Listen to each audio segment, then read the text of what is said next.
പുതിയൊരു വീഡിയോയിലേക്ക് എല്ലാവർക്കും സ്വാഗതം. ഇന്നത്തെ നമ്മുടെ വീഡിയോ വഴുതനങ്ങ കൊണ്ടുള്ള ഒരു ചമ്മന്തിയാണ്.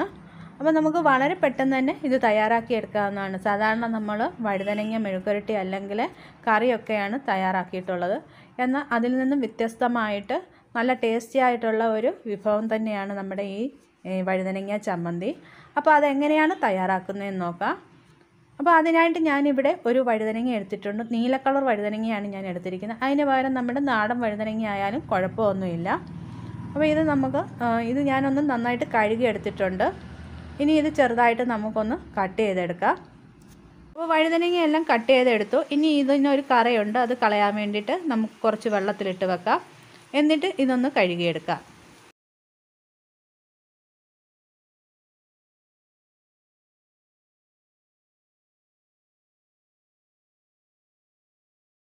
വഴുതനങ്ങയിൽ വെള്ളമെല്ലാം ഒരു ടിഷ്യൂ പേപ്പർ ഉപയോഗിച്ചോ അല്ലെങ്കിൽ ഒരു കോട്ടൺ തുണി ഉപയോഗിച്ചോ തുടച്ചെടുക്കണം. അതിനുശേഷം ഒരു പാൻ അടുപ്പത്ത് വെച്ച് അതിലേക്ക് ഒരു സ്പൂൺ എണ്ണ ഒഴിച്ചു കൊടുക്കുക. എന്നിട്ട് ഈ കട്ട് ചെയ്ത് വെച്ചിരിക്കുന്ന വഴുതനങ്ങയെല്ലാം നമുക്ക് ഇതിലേക്ക് ഇട്ട് കൊടുക്കാം. എന്നിട്ട് തിരിച്ചും മറിച്ചിട്ടൊന്ന് ഫ്രൈ ചെയ്തെടുക്കണം. വഴുതനങ്ങ ഫ്രൈ ചെയ്യുന്ന സമയത്ത് ഉപ്പോ മസാലയോ ഒന്നും ചേർക്കേണ്ട, അല്ലാതെ തന്നെ ഇത് പ്ലെയിനായിട്ട് ഫ്രൈ ചെയ്ത് എടുക്കുക.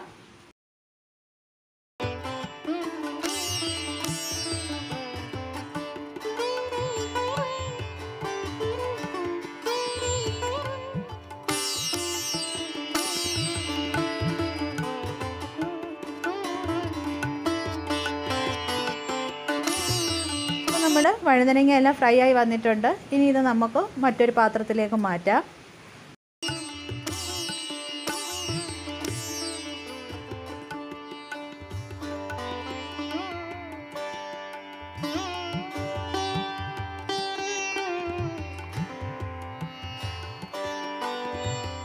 വഴുതനങ്ങ ഫ്രൈ ചെയ്തെടുത്ത പാൻ തന്നെ വീണ്ടും അടുപ്പത്ത് വെക്കാം. എന്നിട്ട് ഇതിലേക്ക് 2-3 പച്ചമുളക് കീറിയത് ഇട്ട് കൊടുക്കാം. അപ്പോൾ എരിവിനനുസരിച്ച് വേണം പച്ചമുളക് എടുക്കാൻ. ഇനി ഇതിലേക്ക് 2-3 അല്ലി വെളുത്തുള്ളിയും അതുപോലെ തന്നെ ചെറിയ ഒരു കഷ്ണം ഇഞ്ചിയും കൂടെ ഇട്ട് കൊടുക്കാം. ഇനി നമ്മൾ എടുക്കുന്നത് സവാളയാണ്. സവാളയും കൂടെ ഇതിലേക്ക് കട്ട് ചെയ്തിട്ട് കൊടുക്കാം.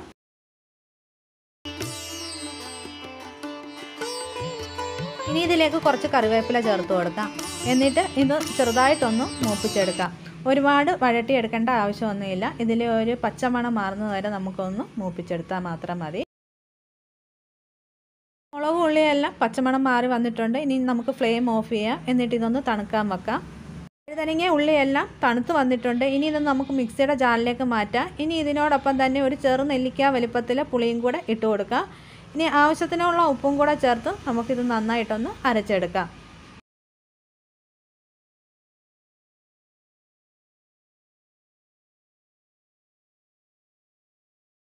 അങ്ങനെ നമ്മുടെ വഴുതനങ്ങ ചമ്മന്തി ഇവിടെ റെഡി ആയി കഴിഞ്ഞു. ഇത് ചൂട് ചോറിനൊപ്പം കഴിക്കാൻ പറ്റിയ ഒന്നാണ്. അപ്പോൾ എല്ലാവരും ഇതൊന്ന് ട്രൈ ചെയ്ത് നോക്കണേ.